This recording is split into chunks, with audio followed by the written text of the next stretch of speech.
Olá, querido irmão, querida irmã, este é o programa Tesouro da Igreja. Eu, Luiz Carlos, juntamente com você, estamos aqui dando continuidade à nossa novena, a novena de Pentecostes. Tivemos início ontem e hoje vamos aí dar a sequência. Hoje é o segundo dia da novena de Pentecostes. Bem, nós temos aqui uma oração para esse segundo dia também, a mesma oração que nós vamos fazer todos os dias. Então, vinde Espírito Santo, enchei os corações dos vossos fiéis e acendei neles o fogo do vosso amor. Enviai o vosso Espírito e tudo será criado, e renovareis a face da terra. Deus, que instruístes os corações dos vossos fiéis com a luz do Espírito Santo, fazei e apreciemos retamente todas as coisas e gozemos sempre de sua consolação. Por Cristo Senhor nosso. Amém. E também o Veni Creator. Vinde Espírito Santo e enviai-nos do alto do céu um raio da vossa luz. Vinde Pai dos pobres, vinde fonte de todos os dons, vinde luz dos corações. Consolador magnífico, doce hóspede da alma, doce reconforto, sois repouso para o nosso trabalho, calmante para as nossas paixões, lenitivo para as nossas lágrimas. Ó luz da felicidade, inundai plenamente os corações dos vossos fiéis. Sem o vosso auxílio, nada pode o homem, nada produz de bem. Lavai as nossas manchas, banhai a nossa aridez, sarai as nossas feridas, dobrai a nossa dureza, aquecei a nossa fraqueza, retificai os nossos erros.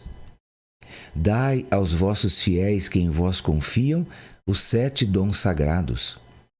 Dai-nos o mérito da virtude, dai-nos o troféu da salvação, dai-nos a alegria eterna. Amém. Aleluia. Hoje vamos entrar então no segundo dia da novena, como nós já dissemos, que tem como título O Espírito Santo é Deus. Ontem, no nosso último encontro aí, nós vimos o Espírito Santo no seio da Santíssima Trindade. Bem, agora o Espírito Santo é Deus.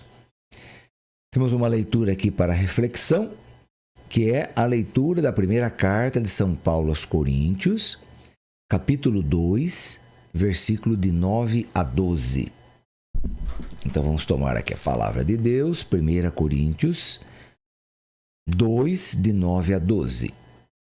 Diz o seguinte: é como está escrito, coisas que os olhos não viram, nem os ouvidos ouviram, nem o coração humano imaginou. Tais são os bens que Deus tem preparado para aqueles que o amam. Todavia, Deus nos revelou pelo seu Espírito, porque o Espírito penetra tudo, mesmo as profundezas de Deus. Pois, quem conhece as coisas que há no homem, senão o Espírito do homem que nele reside? Assim também as coisas de Deus, ninguém as conhece, senão o Espírito de Deus. Ora, nós não recebemos o Espírito do mundo, mas sim o Espírito que vem de Deus, que nos dá a conhecer as graças que Deus nos prodigalizou. Que pregamos numa linguagem que nos... Bem, agora foi até o versículo 12, vou completar aqui com o 13. E que pregamos numa linguagem que nos foi ensinada não pela sabedoria humana, mas pelo Espírito que exprime as coisas espirituais em termos espirituais.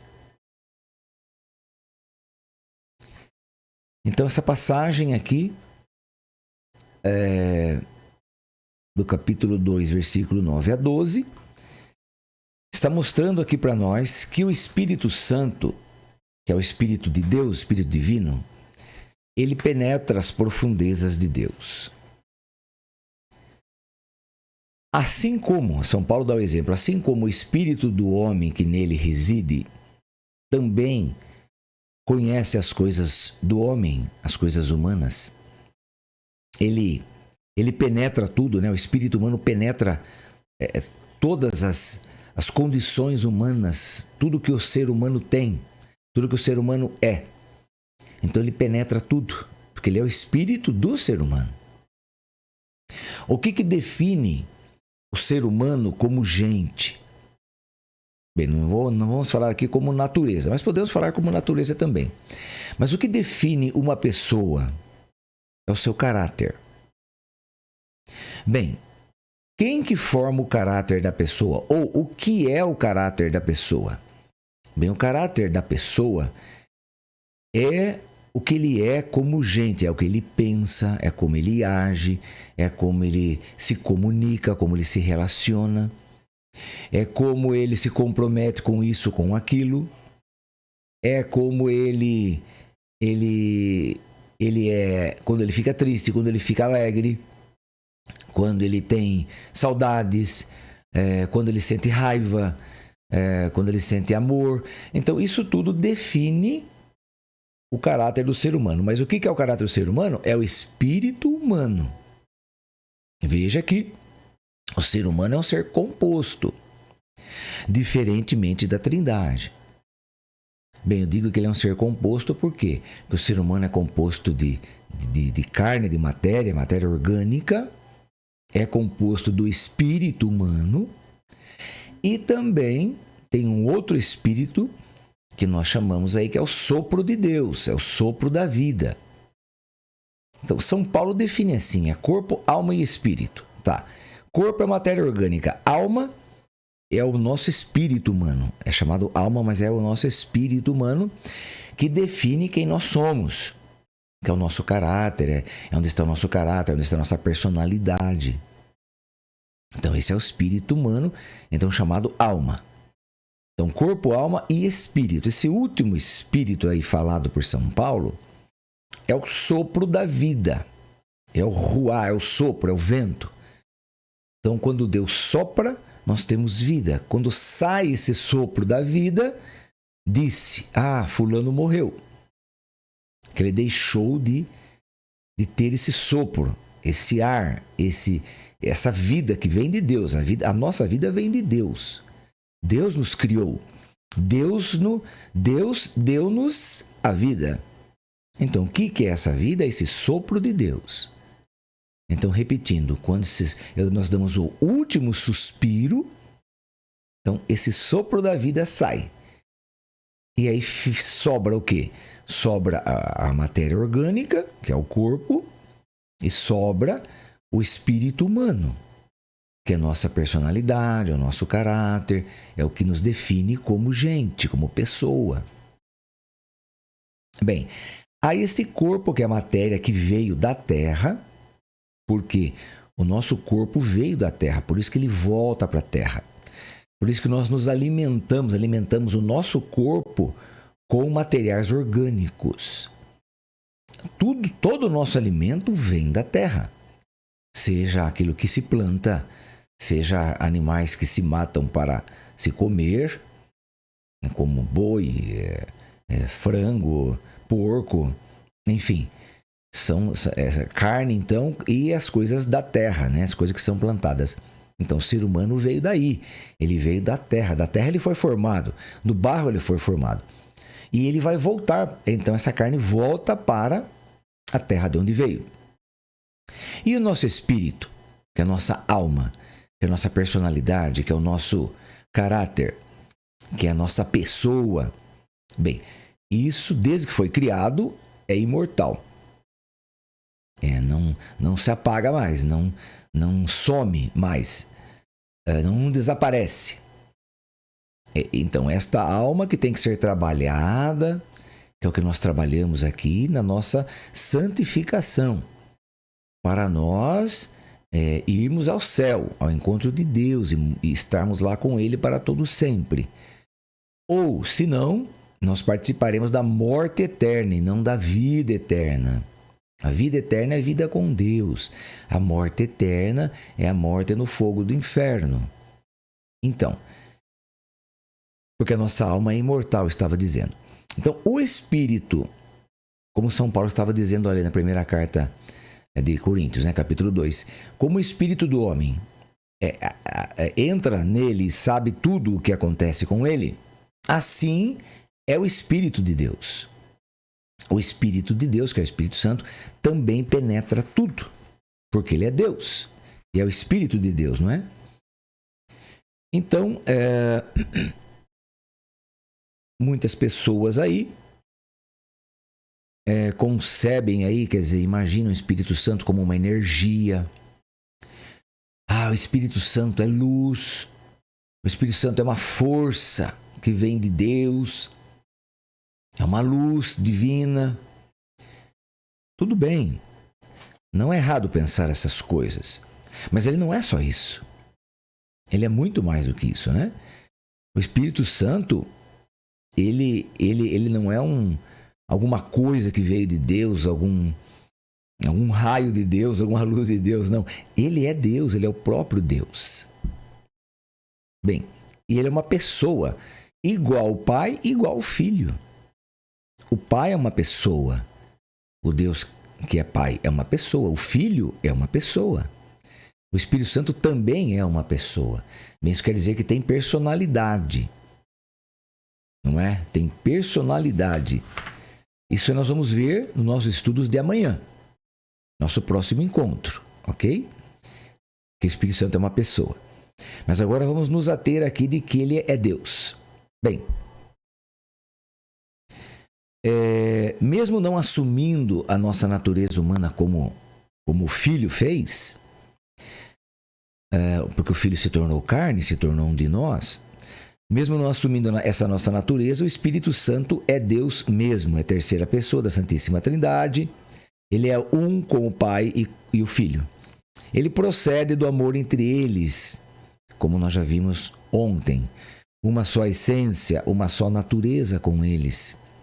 Como pessoa é livre, tem inteligência, tem vontade, ok? Ele tudo vê, ele tudo conhece, ele está presente em tudo e em todos. Ele exerce hoje em cada criatura, em mim e em você, em todos os filhos de Deus, a missão de santificador, de consolador, quer dizer, de trazer o consolo de Deus em meio aos nossos problemas, em meio às nossas contingências, em meio às nossas vicissitudes. Ele traz esse consolo, ele traz essa certeza de que existe uma solução para o nosso problema, de que não vai ficar assim, de que ele vai agir, porque ele é Deus. Então, se você confiar nele, buscar forças nele, ele vai te plenificar de consolo, de graça e de força. Porque ele vem de Deus e ele perscruta Deus, né? Ele é o Espírito que perscruta Deus. Ele sabe tudo do Pai, do Filho, por exemplo, né? Bem, é o Senhor da vida. Ele que dá a vida pelo sopro, como estava dizendo, né? Então, o sopro de Deus chama-se Espírito Santo. E ele é o sopro da vida. Ele que sopra a vida em nós. Quem que foi ressuscitar Jesus quando Jesus estava lá no túmulo de José de Arimateia, cheio de pecados? Como que Jesus iria entrar no céu, cravado de pecados de todas as pessoas, de todos os tempos? Como? Se o pecado não entra no céu, como que Jesus iria adentrar os céus? Então, o que o Espírito Santo faz? Que é Deus. Ele vai ao túmulo de José de Arimateia, onde está Jesus. Ele queima ali, ele transforma aquele túmulo num forno. E ele queima todos os pecados pelos quais Jesus morreu na cruz. Ele destrói todos os pecados são destruídos, porque Jesus já adquiriu todos os pecados dos seres humanos para ele. Todos os pecados que nos condenavam para a morte, é nós que teríamos que estar lá pregados na cruz. Então Jesus assume os nossos pecados e morre no nosso lugar. Então por isso que ele está cravado de pecados ali.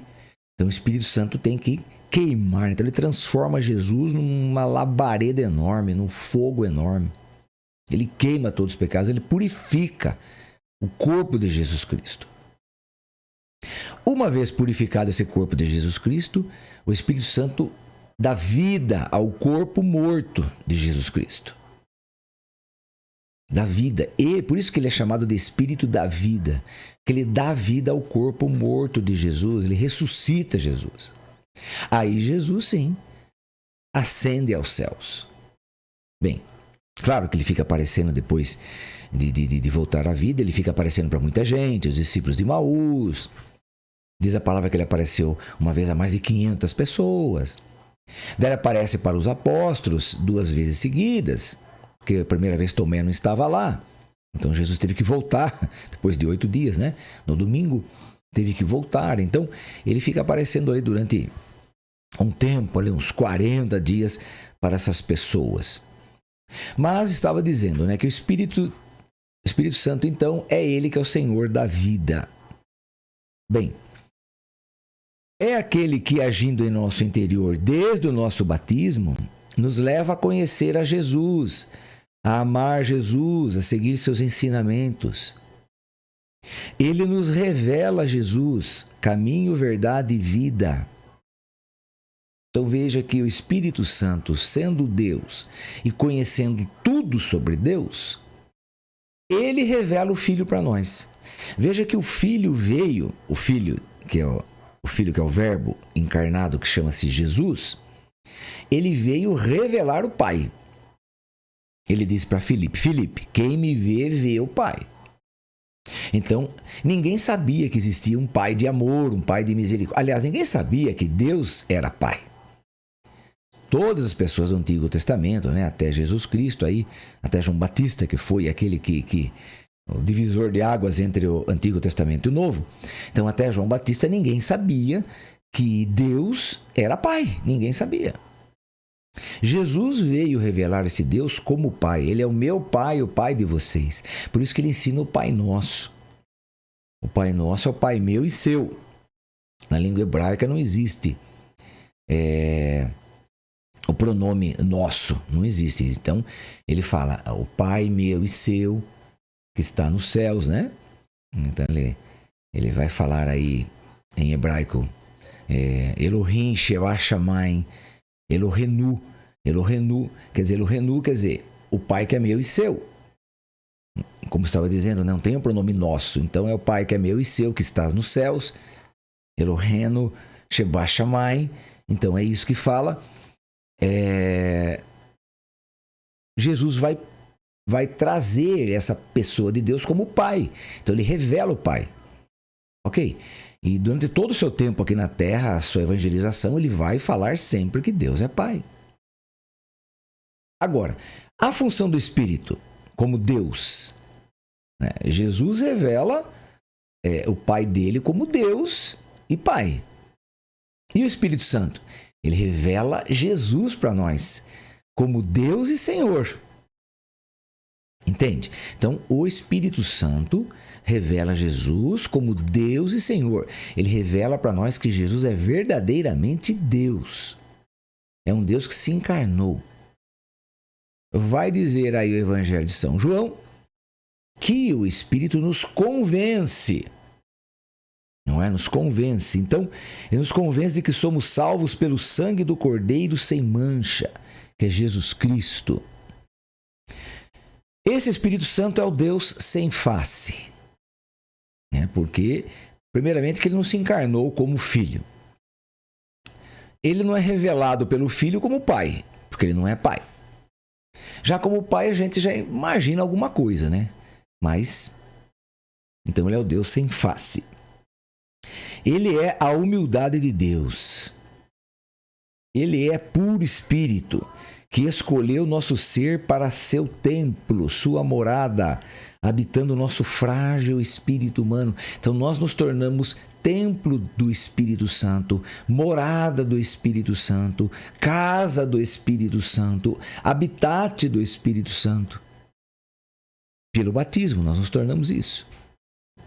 No credo niceno-constantinopolitano rezamos: creio no Espírito Santo, Senhor que dá a vida. Olha, isso você mesmo reza, né? No credo. Creio no Espírito Santo, Senhor que dá a vida, e procede do Pai e do Filho. E com o Pai e o Filho é adorado e glorificado. Ele que falou pelos profetas. Então veja, querido irmão, querida irmã, que ele procede do Pai e do Filho. Se o Pai é Deus e o Filho é Deus, o Espírito Santo também é Deus, porque ele procede dos dois. Claro, ele procede em primeiro lugar do Pai, que é princípio fontal de todas as coisas, né? Não foi o Filho que criou, não foi o Filho que inventou o Espírito Santo. Não, o Espírito Santo é procedido como fonte, ele vem da fonte do Pai, da fonte paterna, mas ele também procede do Filho, porque ele é o Espírito chamado na teologia de Espírito do Filho. Bem, e com os outros dois ele é adorado e glorificado. Ao professarmos nossa fé na pessoa do Divino Espírito Santo, a Igreja nos ensina: aquele que o Pai enviou aos nossos corações, o Espírito do seu Filho, é realmente Deus. É consubstancial ao Pai e ao Filho. O que é consubstancial? Tem a mesma substância.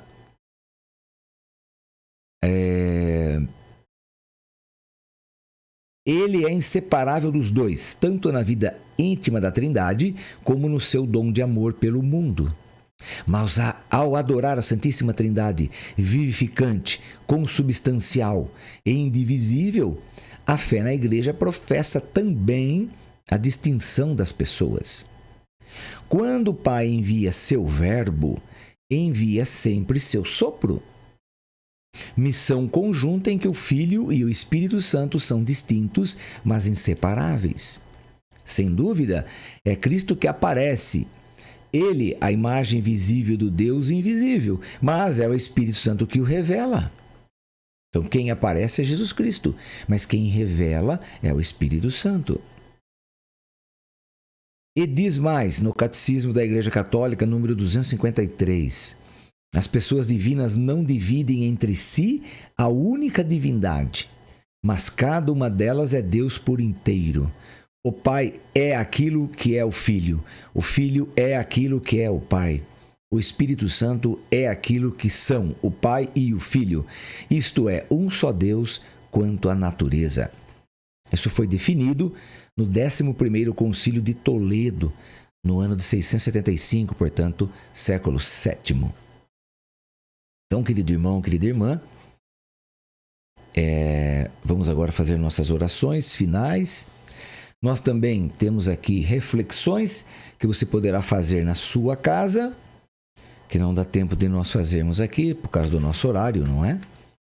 Mas você pode ler, o que você quiser marcar aí, Atos 5, de 1 a 6.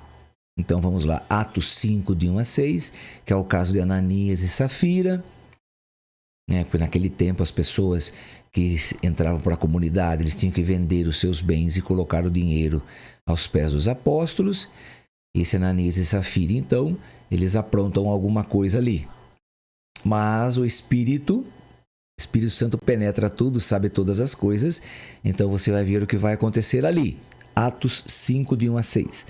E também Romanos 8, de 5 a 15. Então, Romanos 8, 5 a 15, fica aí para você essas duas leituras, para você refletir melhor sobre o que nós ensinamos hoje. E vamos fazer a nossa oração final. Divino Espírito Santo, necessitamos muito de vossa ajuda para conhecer o caminho que devemos seguir. Dai-nos, ó Pai, por Jesus, o vosso Espírito Santo. Temos necessidade de vós, para que o nosso coração, inundado pela vossa consolação, se abra, e que muito além das palavras e dos conceitos, possamos perceber em nós a vossa presença da pessoa divina. Dai-nos, ó Pai, por Jesus, o vosso Espírito Santo. Cremos, ó Espírito Santo, que viveis na igreja e em nós. Sois nosso hóspede permanente, sempre a modelar em nosso ser a figura e a forma de Jesus Cristo. Dai-nos, ó Pai, por Jesus, o vosso Espírito Santo. Nós nos dirigimos também a vós, Maria, Mãe da Igreja, que vivestes a plenitude inebriante do Espírito Santo. Experimentastes a sua força em vosso ser e o vistes operando em vosso Filho Jesus. Intercedei por nós, Mãe Santíssima, para que nossa mente e o nosso coração se abram à ação divina. Dai-nos, ó Pai, por Jesus, o vosso Espírito Santo.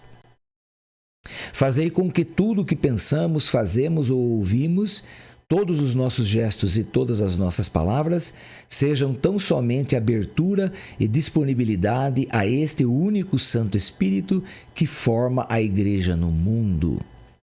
Dai-nos, ó Pai, por Jesus, o vosso Espírito Santo. Edifica o corpo de Cristo na história, promove o testemunho da fé, consola e conforta, plenifica de confiança e de paz o nosso coração, mesmo em meio às dificuldades e tribulações. Dai-nos, ó Pai, por Jesus, o vosso Espírito Santo. Nós o pedimos, Pai, juntamente com a intercessão de Maria e de todos os santos, em nome de vosso Filho Jesus Cristo, nosso Senhor. Amém.